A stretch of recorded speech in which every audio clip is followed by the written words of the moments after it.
This is not a story of a simple crime.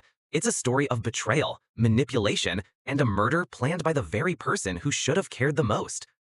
One morning, Ava gets a call. A man's body has been found in a parking lot. The scene is brutal, blood everywhere. It's clear this wasn't a random mugging. It looks planned. As Ava studies the bloodstains, a woman rushes to the scene. Her name is Mage. She's asking about her husband, Arturo. She hasn't heard from him in hours.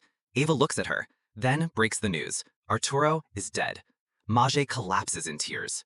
Eva returns to the station. She gathers her team. The autopsy reveals something important. The stab wounds are deep and powerful. The killer is likely a strong man. Eva starts with the basics. She needs to know who Arturo was and who wanted him dead.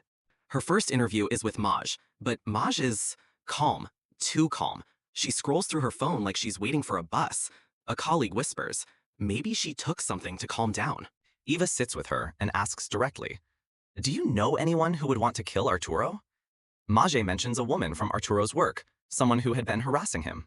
Eva notes it down, but she isn't convinced. Next, Eva talks to one of Maj's friends. The friend likes to talk, maybe a bit too much. She casually mentions that Maj had cheated on Arturo 2 months before their wedding with a man named Daniel. That's the first red flag. Eva now believes this murder wasn't about a jealous coworker. Something else is going on. Eva requests permission to tap Maj's phone, but her boss denies it. There's no solid proof yet. But Eva is persistent. She asks to at least listen to Maj's past calls. She feels in her gut Maj is hiding something. At Arturo's funeral, Maj is sobbing loudly. But Eva watches her carefully. Something doesn't feel right. That same day, Eva's team finds a hole in Maj's story. On the night of the murder, Maj wasn't at the hospital, as she had claimed. Her alibi is fake. Eva confronts Maj. Maj finally admits she was with Daniel that night. She's scared Arturo's family will find out about the affair. Eva warns her, don't lie again. She promises to keep the secret, for now. With this new information, Eva's boss finally gives permission to listen to Maj's past calls. What they find is shocking. Mage didn't just cheat once, she had multiple lovers. Eva now has enough to tap her upcoming calls. While Eva digs deeper, tragedy strikes. One of her closest colleagues is killed while investigating another case. The department is shaken, but Eva stays focused. Soon, a new phone call surfaces. This time, it's between Maj and a man named Salvador. In public, she plays the role of a sweet, abused wife, but at night, she's at bars, seducing men. One of them is Daniel, her longtime lover. Arturo finds messages from Daniel on Maj's phone. Furious, he confronts her and tells her to leave. Maj doesn't take it well. She hits Arturo and storms off. At the hospital, she finds another man, Salvador, a coworker, quiet but clearly smitten with her. Maj tells Salvador that Arturo hits her, that her marriage is a nightmare. She plants the idea, if Arturo were gone, they could be together. Salvador falls for it. Maj gives Salvador all the details, Arturo's routine, his parking spot, even a copy of his car key. One morning, Salvador waits in Arturo's car. When Arturo arrives, Salvador attacks.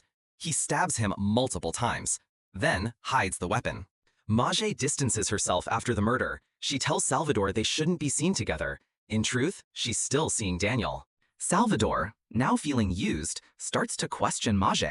She reassures him, telling him Daniel is just a publicist. To calm Salvador, she agrees to meet him. Eva is listening to every word. She sends a team to the restaurant where Maj and Salvador are meeting. They take photos from a distance. Finally, they have solid evidence. With Salvador's phone now tapped, Eva knows it's only a matter of time. Later, Arturo's family asks Eva if they found the killer. Eva says she can't share details yet, but reassures them they know who it is. Arturo's family shares this with Maj. Maj panics. She calls Salvador. She tells him the police are closing in. Salvador thinks they're safe, but Maj insists they need to meet and discuss a plan. Eva prepares her trap. Maj and Salvador meet at a restaurant. The police have already planted a hidden microphone at their table. During their conversation, Salvador says if he's caught, he'll take the blame. He'll say Maj had nothing to do with it. But the police hear everything. Eva now has what she needs. Eva and her team arrest both Salvador and Maj.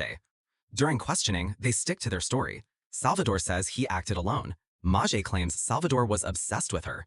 But Eva lays out all the evidence. Phone calls, photos, their conversations. It's all there. At the end, both are sentenced to 17 years in prison.